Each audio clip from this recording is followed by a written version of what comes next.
hatimu sejenak di hadirat Tuhan. Apakah kita sungguh-sungguh menyenangkan hati Tuhan? Engkau dapat merasakan kasih-Nya saat ini dalam hatimu. Engkau ada di tempat ini karena engkau rindu ingin menyenangkan Tuhan.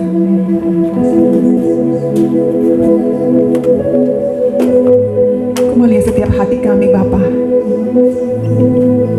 Kau melihat setiap kerinduan hati kami yang haus akan Engkau. Kami bangga memiliki Engkau Bapa yang baik dalam hidup kami.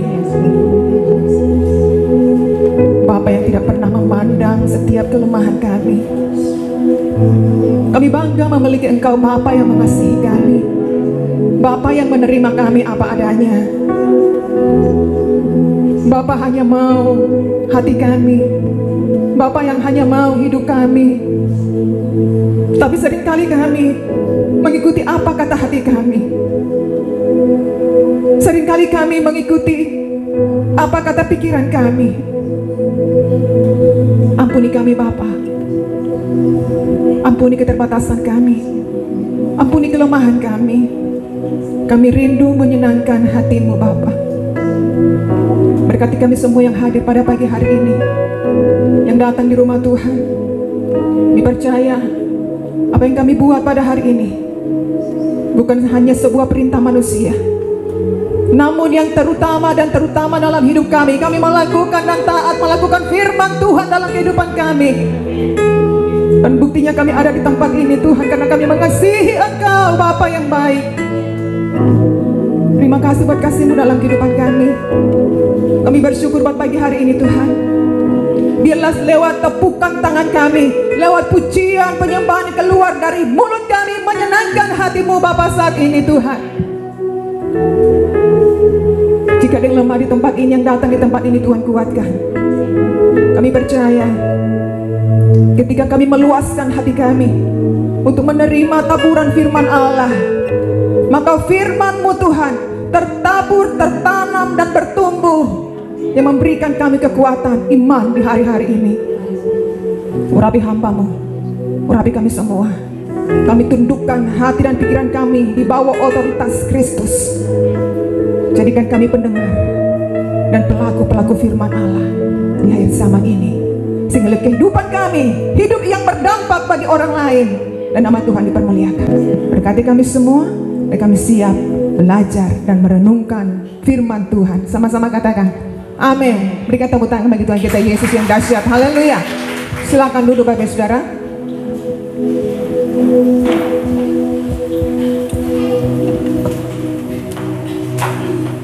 Shalom Bapak Saudara. Shalom. Puji Tuhan. Kita bersyukur buat hari ini. Haleluya. Puji Tuhan. Mari kita buka dalam Alkitab kita. Di dalam 2 Tawari pasal 26 ayat 1 sampai ayat 23. 2 Tawari pasal 26 ayat 1 sampai ayat 23. Satu pasal ini kita baca bersama-sama. Siap Bapak Saudara? Ya, supaya kita mengikuti dan mengerti apa yang dimaksud cerita firman Tuhan ini dari ayat 1 sampai ayat 23. 2 Tawari pasal 26 ayat 1 sampai 23. Di slide ada. Yang sudah menemukan katakan amin. Baik, kita baca 2-3. Segenap bangsa Yehuda mengambil Uzia yang masih berumur 16 tahun dan menobatkan dia menjadi raja, menggantikan ayahnya Amasya. Ia memperkuat Elot dan mengembalikannya kepada Yehuda sesudah raja mendapat perhentian bersama-sama dengan nenek moyangnya. Uzia berumur 16 tahun pada waktu ia menjadi raja, dan 52 tahun lamanya ia memerintah di Yerusalem. Nama ibunya ialah Yekolia dari Yerusalem. Ia melakukan apa yang benar di mata Tuhan, tepat seperti yang dilakukan Amasya ayahnya. Ia mencari Allah selama hidup Zakaria, Ia mengajarnya supaya takut akan Allah, dan selama ia mencari Tuhan, Allah membuat segala usahanya berhasil. Maka majulah ia berperang melawan orang-orang Filistin dan membongkar tembok Gat, Yabne dan Asdod, lalu mendirikan kota-kota di sekitar Asdod dan di lain-lain wilayah orang Filistin. Allah menolongnya terhadap orang Filistin dan terhadap orang Arab yang tinggal di Gurbaal dan terhadap orang Meunim. Orang-orang Amun membayar upeti kepada Usia, namanya termasuk sampai ke Mesir karena kekuatannya yang besar. Usia mendirikan menara di Yerusalem di atas pintu gerbang, sudut di atas pintu gerbang, lebak dan di atas penjuru, serta mengokohkannya. Ia mendirikan juga menara-menara di padang gurun dan menggali banyak sumur, karena banyak ternaknya, baik di dataran rendah maupun di dataran tinggi. Juga ia mempunyai petani-petani dan penjaga-penjaga kebun anggur di gunung-gunung dan di tanah yang subur, karena ia suka pada pertanian. Selain itu, Usia mempunyai tentara yang sanggup berperang, yang maju berperang dalam laskar-laskar menurut jumlah anak buah yang dicatat oleh Panitra Yeiel dan penata usaha Masea di bawah pimpinan Hananya, salah seorang panglima raja. Kepala-kepala puak pahlawan yang gagah perkasa itu seluruhnya berjumlah 2.600 orang. Di bawah pimpinan mereka terdapat satu balan tentara terdiri dari 307.500 orang yang gagah perkasa dalam berperang untuk membantu raja dan menghadapi musuh. Usia memperlengkapi seluruh tentara itu dengan perisai, tombak, ketopong, baju zirah, busur, dan batu umbang. Ia membuat juga di Yerusalem ala-ala perang, ciptaan seorang ahli yang dapat menembakkan anak panah dan batu besar untuk ditempatkan di atas menara-menara dan penjuru-penjuru. Nama raja itu termasuk sampai ke negeri-negeri yang jauh, karena ia ditolong dengan ajaib sehingga menjadi kuat. Setelah ia menjadi kuat, ia menjadi tinggi hati sehingga ia melakukan hal yang merusak. Ia berubah setia kepada Tuhan Allahnya dan memasuki bait Tuhan untuk membakar ukupan di atas mezbah pembakaran ukupan. Tetapi Imam Azaria mengikutinya dari belakang bersama-sama 80 imam Tuhan, orang-orang yang tegas. Mereka berdiri di depan Raja Usia dan berkata kepadanya, "Hai Usia, engkau tidak berhak membakar ukupan kepada Tuhan. Hanyalah imam-imam keturunan Harun yang telah dikuduskan yang berhak membakar ukupan. Keluarlah dari tempat kudus ini, karena engkau telah berubah setia. Engkau tidak akan memperoleh kehormatan dari Tuhan Allah karena hal ini." Tetapi Usia dengan bokor ukupan di tangannya untuk dibakar menjadi marah. Sementara amarahnya meluap terhadap para imam, timbullah penyakit kusta pada dahinya di hadapan para imam di rumah Tuhan dekat mezbah pembakaran ukupan. Imam kepala Azaria dan semua imam lainnya memandang kepadanya, dan sesungguhnya ia sakit kusta pada dahinya. Cepat-cepat mereka mengusirnya dari sana, dan ia sendiri tergesa-gesa keluar, karena Tuhan telah menimpakan tulah kepadanya. Raja Usia sakit kusta sampai kepada hari matinya, dan sebagai orang yang sakit kusta ia tinggal dalam sebuah rumah pengasingan karena ia dikucilkan dari rumah Tuhan. Dan Yotam anaknya mengepalai istana raja dan menjalankan pemerintahan atas rakyat negeri itu.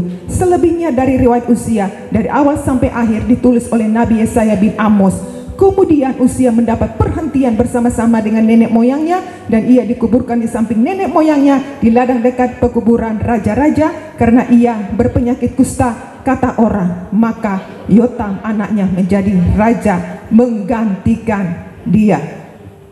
Puji Tuhan, haleluya. Dari pembacaan satu perikop ayat ini, sedikit gambaran kita mengerti jalan cerita ini, amin. Baik Bapak Saudara, dalam pembacaan ayat firman Tuhan dalam 2 Tawarikh pasal 26 ayat 1 sampai 23 ini, saya beri tema luck versus grace. Boleh ditayangkan? Ya. Lucky versus grace.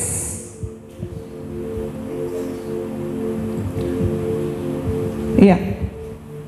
Boleh dilihat di sini. Luck versus grace. Keberuntungan, beruntung versus anugerah, kasih karunia, pemberian, hadiah. Nah, di sini kita melihat ya, lucky atau beruntung Ini dalam terjemahan KBBI, dalam pengertian kata sinonimnya adalah beruntung. Kata luck ya, memiliki pengertian untung, mujur, bernasib baik, beruntung. Ini beruntung ya, mendapatkan laba, keuntungan, atau bernasib mujur. Sampai di situ dulu arti luck. Nah, kita melihat di sini untung. Untung tadi apa saudara artinya? Untung, dua kata untung beruntung artinya apa? Artinya hampir mirip saudara. Nah, ada tiga kata yang umum diucapkan sehari-hari sangat mirip artinya, yaitu yang pertama untung, beruntung, hoki, ya kan? Yang sering kita dengar sehari-hari, bahkan yang sering kita ucapkan juga. Jadi untung, beruntung, hoki adalah kata-kata yang ucapkan sehari-hari, yang sering kita dengar. Artinya mirip, tapi bisa ada perbedaan. Nah, ketiga kata ini berbicara tentang hal positif yang terjadi pada seseorang, namun situasinya bisa beda. Dalam situasi apa dulu? Kata untung, kata beruntung, atau hoki dalam situasi apa dulu? Situasinya beda. Nah, contoh kata untung bisa berarti laba atau dengan arti untung. Kalau ibu saudara berusaha, berbisnis, otomatis harus ada untungnya dong, ya kan? Tidak mungkin rugi. Kita berbisnis, kita berusaha, kita harus mendapatkan untung. Di mana-mana orang tidak mau rugi, malah buntung jadinya. Jadi itu untung. Itu sebagai contoh. Nah, beruntung. Beruntung bisa berarti sama dengan arti untung. Contoh, saya berikan contoh nih. Saya ini contoh ya, sama Ko Happy. Ko Happy beruntung loh punya istri Dr. Jelly. Dia cantik, dokter kecantikan lagi. Dia takut Tuhan lagi. Beruntung toh Ko Happy? Beruntung tidak? Beruntung tidak? Beruntung. Yang lain ketawa, tunggu dapat bagian. Ko Happy beruntung mendapatkan istri Dr. Jelly. Dia cantik, dokter kecantikan, takut Tuhan lagi. Jadi kata beruntung ini seakan tidak semua orang yang mendapatkannya. Hanya Ko Happy mendapatkan. Saya dengan suami saya, Pastor Lefron, hanya saya yang mendapatkan. Siapa yang beruntung? Saya yang beruntung, bukan saudara, iya kan? Nah, apa-apa dong dipuji dari sini. Hai darling. Saya kalau di rumah panggil darling, papa. Sayang, saya beruntung loh mendapatkan suami seperti Anda.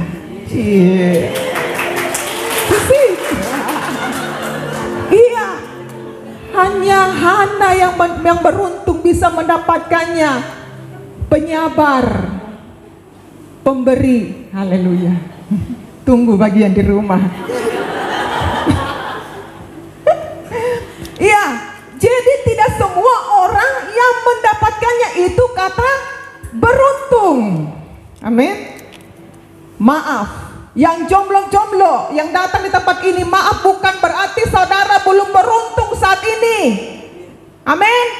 Saudara adalah jomblo-jomblo beruntung. Beruntungnya di mana? Beruntung Yesus mengasihi saudara, itu beruntungnya. Berikan tepuk tangan.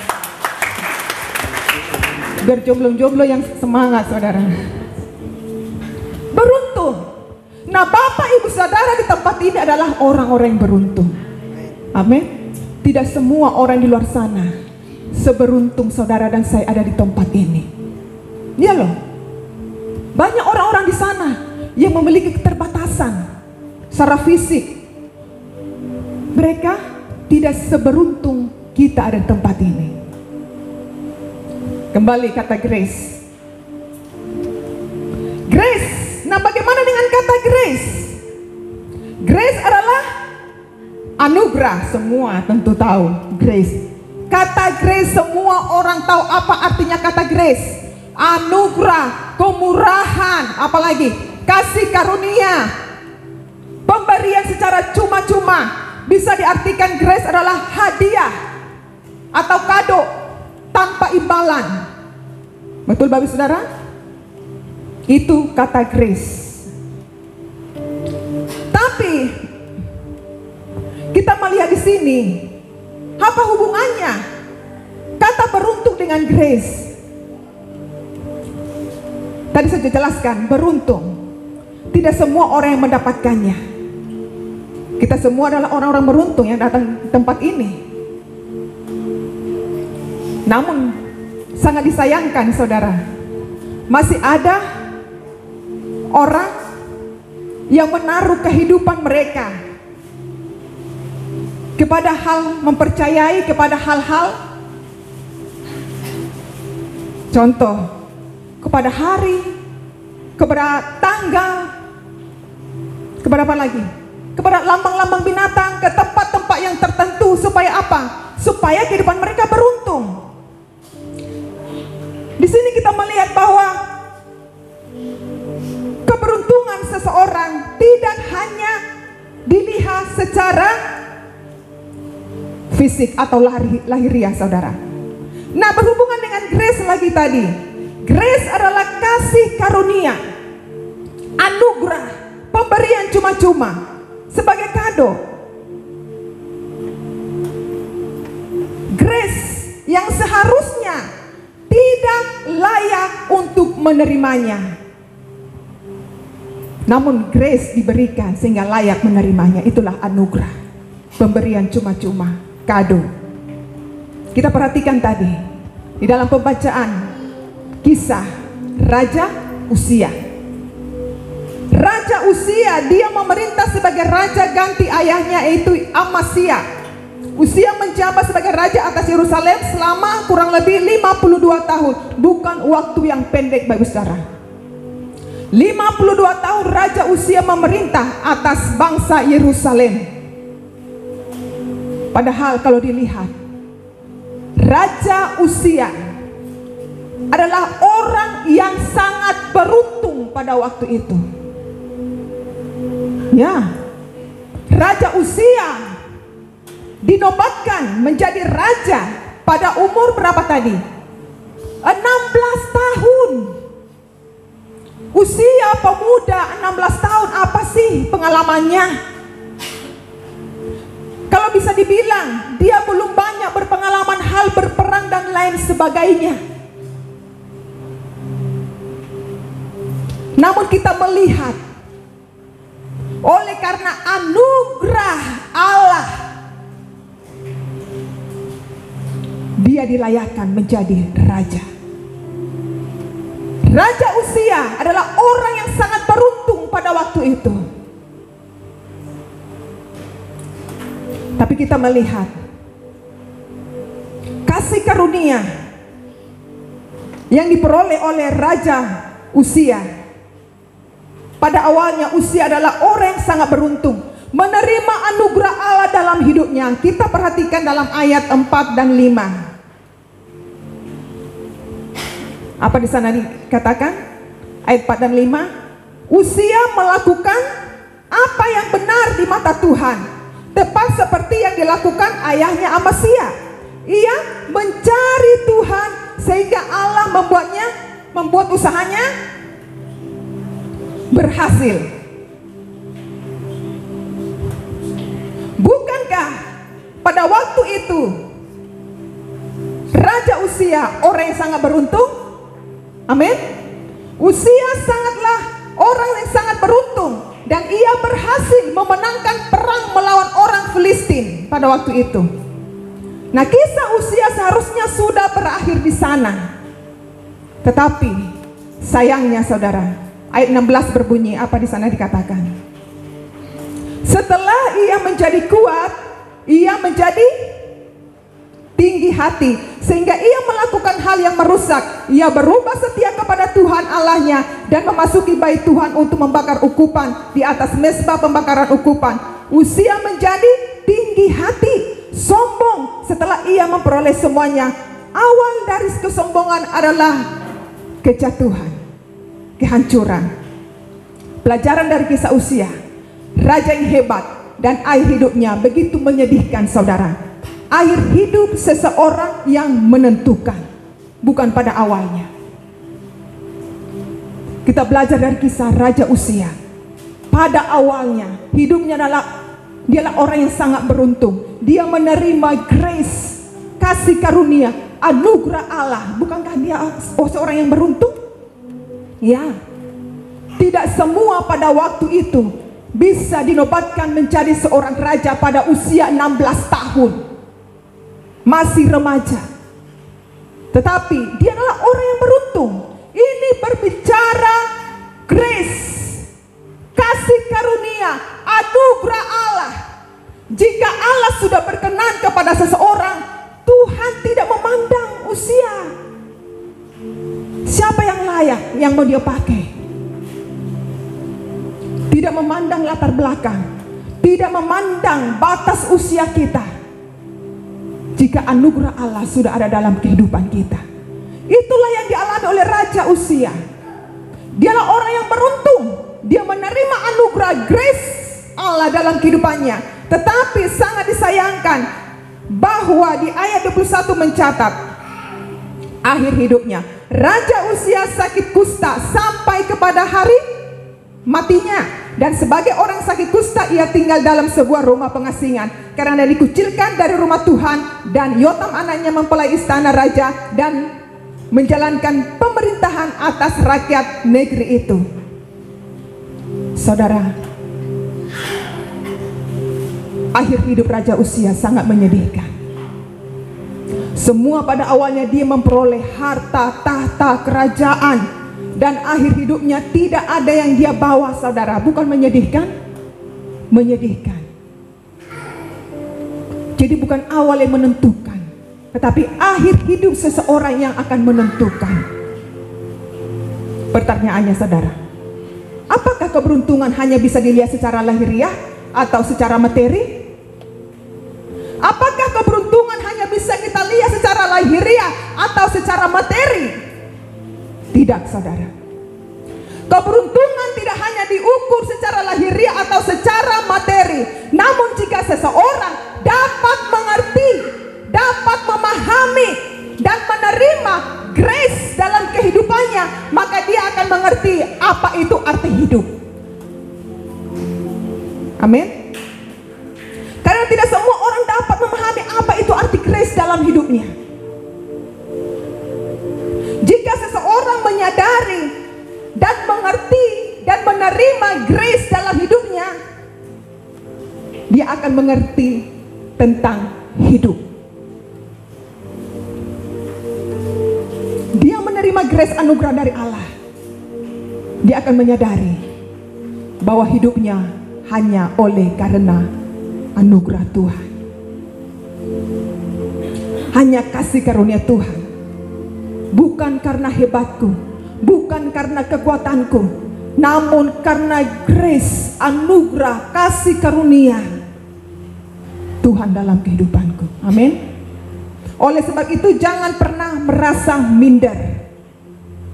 Jangan pernah merasa minder melihat seseorang, melihat orang yang sukses.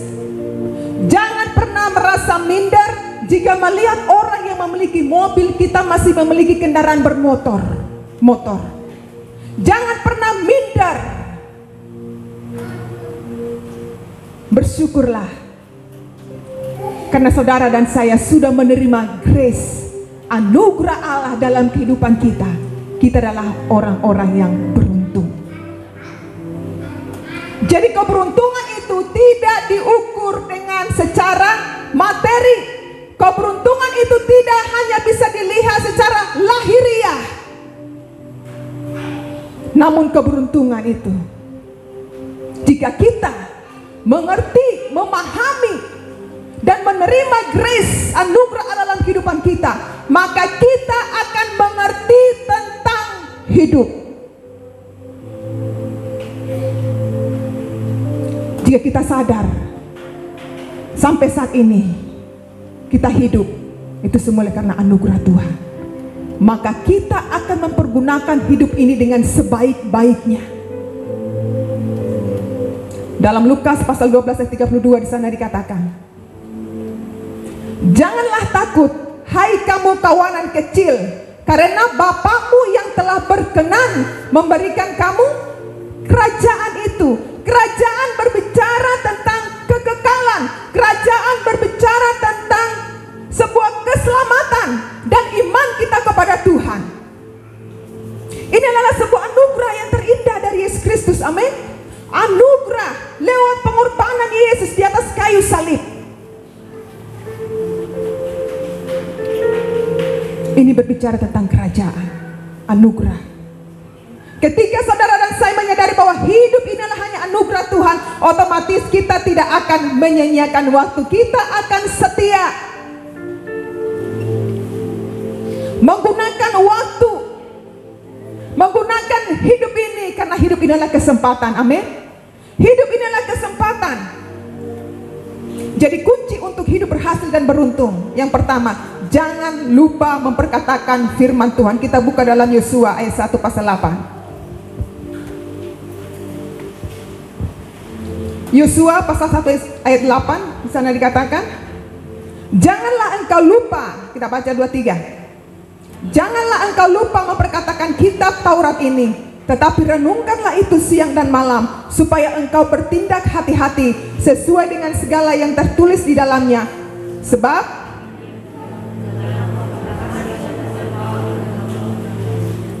kita perhatikan sekali lagi, sebab dengan demikian perjalananmu akan berhasil dan engkau akan beruntung. Amin. Beruntung. Ada bagian yang harus kita lakukan, yaitu memperkatakan firman Tuhan dengan terus-menerus dalam kehidupan kita. Kita memperkatakan hal-hal yang positif. Ketika kita memperkatakan hal-hal yang positif, maka hal-hal yang positif yang kita peroleh, saudara. Memperkatakan firman Tuhan, merenungkan siang dan malam, bahkan melakukan firman Tuhan, pasti grace, anugerah Tuhan akan menyertai saudara dan saya. Amin. Yang kedua, taat dan setia. Matius pasal 25-21, di sana dikatakan, maka kata tuannya itu kepadanya, baik sekali perbuatanmu itu, hai hambaku yang baik dan setia. Engkau telah setia dalam perkara kecil, aku akan memberikan kepadamu tanggung jawab dalam perkara yang besar. Masuklah dan turutlah dalam kebahagiaan Tuanmu. Saudara, yang kedua, taat dan setia. Gampang-gampang susah, harus dilakukan. Salah satu karakter Allah adalah setia. Menjadi anak Allah berarti menjadi seperti Yesus. Kita percaya bahwa keberuntungan akan dimiliki saat kita hidup dan taat kepada perintah Tuhan. Hidup benar di hadapan Tuhan. Satu yang perlu menjadi pengingat bagi saudara dan saya, bahwa kehidupan kita adalah hanya kasih karunia Tuhan, hanya grace, kemurahan Tuhan. Amin. Apapun yang kita hadapi saat ini, apapun dan bagaimanapun yang harus kita jalani di hari-hari ke depan, percayalah bahwa grace, anugerah Allah akan menyertai saudara dan saya. Tetaplah setia, menerima anugerah Allah. Kita adalah orang-orang yang beruntung. Tidak semua dapat menerima anugerah Allah dalam kehidupan mereka. Tidak semua orang yang mengerti apa itu grace dalam kehidupan mereka. Saudara bisa melayani di tempat ini, itu adalah sebuah anugerah Allah, grace. Tidak semua orang di luar sana bisa melayani. sebuah kesempatan, sebuah anugerah grace. Jadi kita harus benar-benar memahami dan mengerti apa itu grace.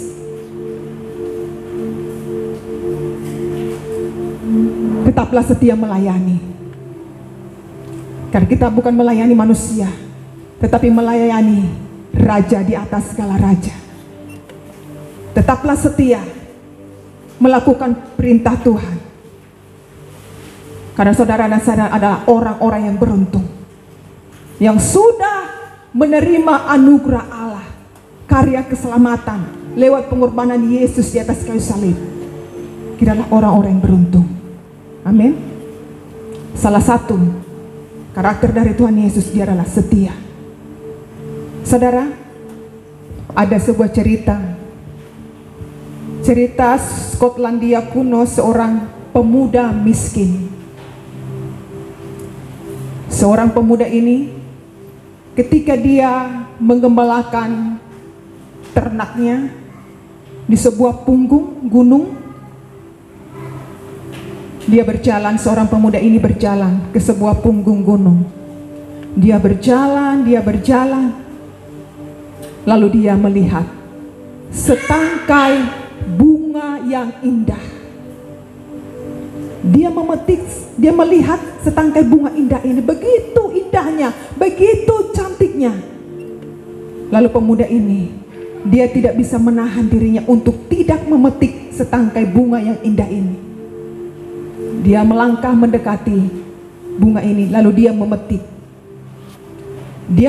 Ketika pemuda ini memetik setangkai bunga yang cantik ini, tiba-tiba terdengar suara. Dia menengadah ke atas, dan dia mendengar suara ini. Jangan lupakan yang terbaik. Dia dengar suara ini, tiba-tiba terbukalah gunung ini. Terbuka gunung ini dan muncul, yang pasti bukan misteri gunung berapi. Ketika gunung ini terbuka dan muncullah sebuah gua.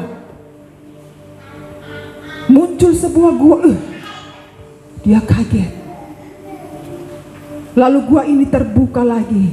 Di dalam gua ini begitu indah permata batu-batuan. Banyak sekali dalam gua ini.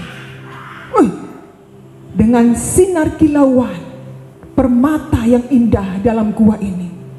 Pemuda ini, dia langsung cepat-cepat melangkah ke dalam. Dia meletakkan setangkai bunga ini. Dia letakkan, dia masuk. Gerakan lambat dong. Dia masuk ke dalam gua. Dia langsung ambil semua, kumpulkan semua. Permata-permata semua dikumpulkan, emas semua dikumpulkan. Saudara, ketika dia meletakkan bunga ini, ada suara. Jangan melupakan yang terbaik. Tapi dia tidak hiraukan. Dia kumpul. Sampai penuh kedua tangannya. Masih dilihat lagi, masih banyak lagi kilauan. Dia kumpul lagi. Ketika dia melangkah, balik badan. Gua langsung tertutup secara otomatis. Ada suara lagi. Jangan melupakan yang terbaik. Ketika dia berbalik arah, dia keluar dari gua ini. Semua yang di tangannya menjadi debu. Apa yang dia kumpulkan seketika itu juga menjadi hilang. Debu, tidak ada guna, tidak ada artinya. Dia menghiraukan kata tadi, jangan lupakan yang terbaik. Apa yang dia lupa, saudara? Bunga tadi. Bunga yang indah, yang cantik itulah sebagai kunci di mana dia bisa meraih semua benda permata yang di dalam gua itu. Tapi dia melupakan, dia tinggalkan setangkai bunga yang indah. Bapak Ibu Saudara, dalam cerita ini adalah menggambarkan sebuah realita hidup manusia masa kini. Pada awalnya kita setia kepada Tuhan. Pada awalnya hidup kita diberkati oleh Tuhan. Pada awalnya kita setia mencari Tuhan. Dan seiring berjalannya waktu, Tuhan limpahkan segala yang baik kepada kita. Usaha kita diberkati, rumah tangga kita diberkati, anak-anak kita, studi mereka berhasil diberkati. Tapi dengan seiringnya berjalan waktu, kita lupa Sang Pemberi, kita lupa sumber itu. Itulah yang dialami oleh Raja Uzia. Ketika hidupnya dengan berkelimpahan, semua diperoleh, namun itu tidak menjamin dalam kehidupannya, dalam kekekalan pada akhirnya. Kunci adalah jangan pernah kita putus hubungan dengan Tuhan. Kuncinya adalah menjaga hubungan kita dengan Tuhan. Ketika kita terus menjaga hubungan kita dengan Tuhan, Sang Pemberi hidup ini, Sang Pemilik hidup ini, maka grace, anugerah Allah terus menyertai apapun, bagaimanapun keadaan kita. Ketika kita bergantungkan sepenuh hidup kita hanya kepada Tuhan, kita berkata, Tuhan, bukan karena kuatku, bukan karena hebatku, bukan karena penghasilanku yang banyak, tapi itu semua karena anugerah Tuhan, pemberian Tuhan. Ada campur tangan Tuhan di dalamnya, sehingga keluarga kita, usaha kita, anak-anak kita diberkati Tuhan. Ada campur tangan Tuhan. Kunci hidup berhasil dan beruntung, jangan lupa memperkatakan firman Tuhan, memperkatakan dan melakukan. Yang kedua, taat dan setia. Bukankah Yesus sudah memberikan teladan bagi kita semua? Dia taat dan setia, taat kepada perintah Bapa. Kalau saya renungkan ini, saudara, sebenarnya kita tidak layak menerimanya. Inilah arti grace. Kita tidak layak menerimanya. Siapakah kita ini? Orang yang berdosa. Namun karena grace, anugerah Bapa, anugerah Allah, kasih yang begitu besar dalam kehidupan kita, sehingga kita dilayakkan untuk menerima grace. Bukankah kita adalah orang-orang yang beruntung? Amin. Dia taat sampai mati. Belum seberapa penderitaan yang kita alami saat ini seperti penderitaan yang Yesus alami. Penderitaan yang kita alami untuk membentuk iman kita. Penderitaan yang kita alami untuk membentuk karakter kita. Memang secara manusia tidak mampu. Saya sering mengatakan ini. Secara manusia tidak mampu. Namun karena grace, anugerah Allah, itu yang memampukan kita. Kita sadar bukan karena kuat dan hebat kita. Sekalipun tantangan, penderitaan, cobaan yang kita hadapi, bukan karena kuat kita. Kita boleh ada saat ini, amin. Semua oleh karena anugerah Allah. Tidak semua orang yang dapat menerima, mengerti apa itu grace dalam hidup mereka. Tidak semua orang. Saudara, sedikit kesaksian. Tadi pas datang ibadah di sini, tadi pagi, saya bilang sama suami saya waktu ibadah Jumat, sebenarnya memang kalau setiap saya posting kegiatan atau tentang firman atau kegiatan rohani, pelayanan ini atau pelayanan saya secara online, media sosial, langsung ada inbox, langsung ada minta topangan doa. Hari Jumat memang ditanya, Ibu, apakah ini live streaming? Ibadahnya tidak, karena hujan, mati lampu pula, kan? Tidak. Soalnya ada sekeluarga, bukan jemaat di sini. Soalnya ada keluarga saya yang sangat sakit berat. Kalau sakit berat tanda kutip, sakit berat. Dia suka didoakan. Baik, kami akan doakan. Hamba Tuhan tidak pernah menolak. Kami akan doakan. Saya minta nomor WA-nya. Ketika menyebut sakit berat, kita pun hamba Tuhan berhikmat. Sakit berat apa dulu ya kan? Saya minta nomor WA. Sudah, waktu hari Jumat kemarin juga kami doa puasa di Bukit Keles, kami juga topang dalam doa saudara ini. Saudara, apa yang dialami oleh kekasih ini? Dia adalah masih muda, pemuda. Kalau secara manusia memang hati ini miris, sedih mendengarnya. Dia adalah seorang yatim piatu dalam kondisi dialami sakit berat.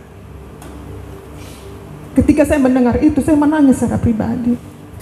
Tuhan, bukan satu kebetulan ini firman yang saya sampaikan. Kami adalah orang-orang yang sangat beruntung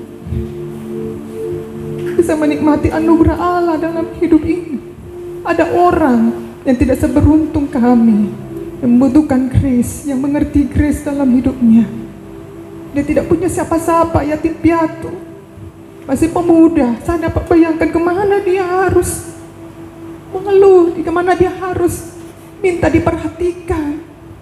Tadi sebelum ibadah saya berdoa di luar, karena pemuda ini tidak bisa banyak bergerak. Bilang, saudaraku, saya tidak usah sebut namanya.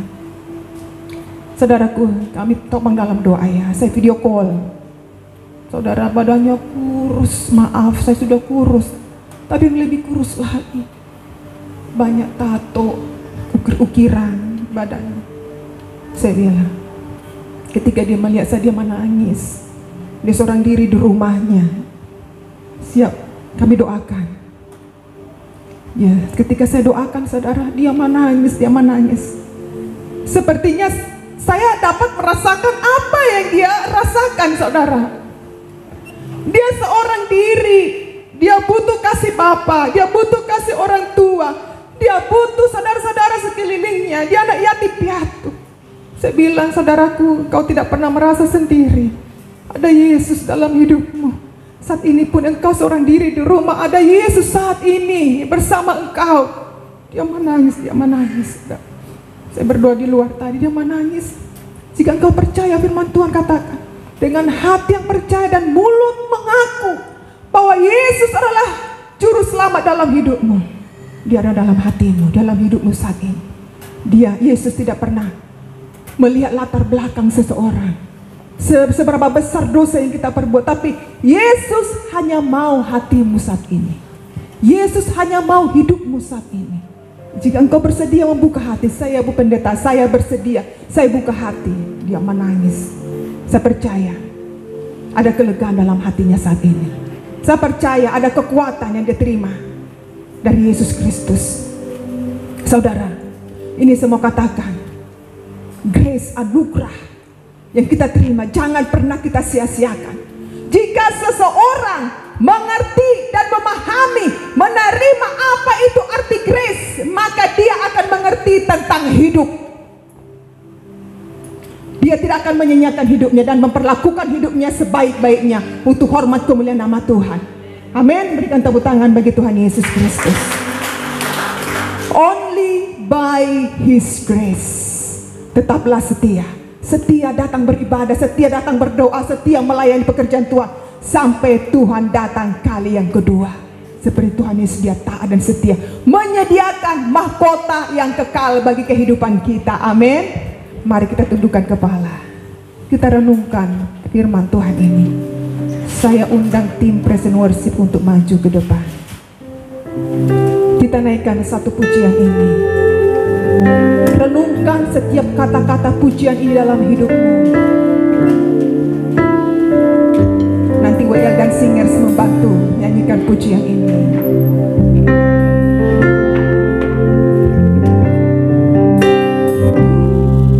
Bersyukur Kau memilihku jadi hamba-Mu, melayani-Mu selama hidupku.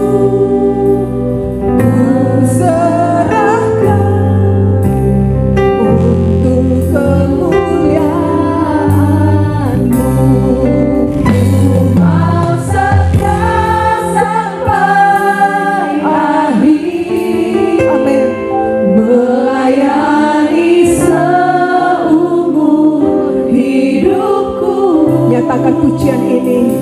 kepada Tuhan. Amin. Mahkota kehidupan di dalam kerajaan. Dengan lembut katakan pujian ini, ku mau setia sampai akhir.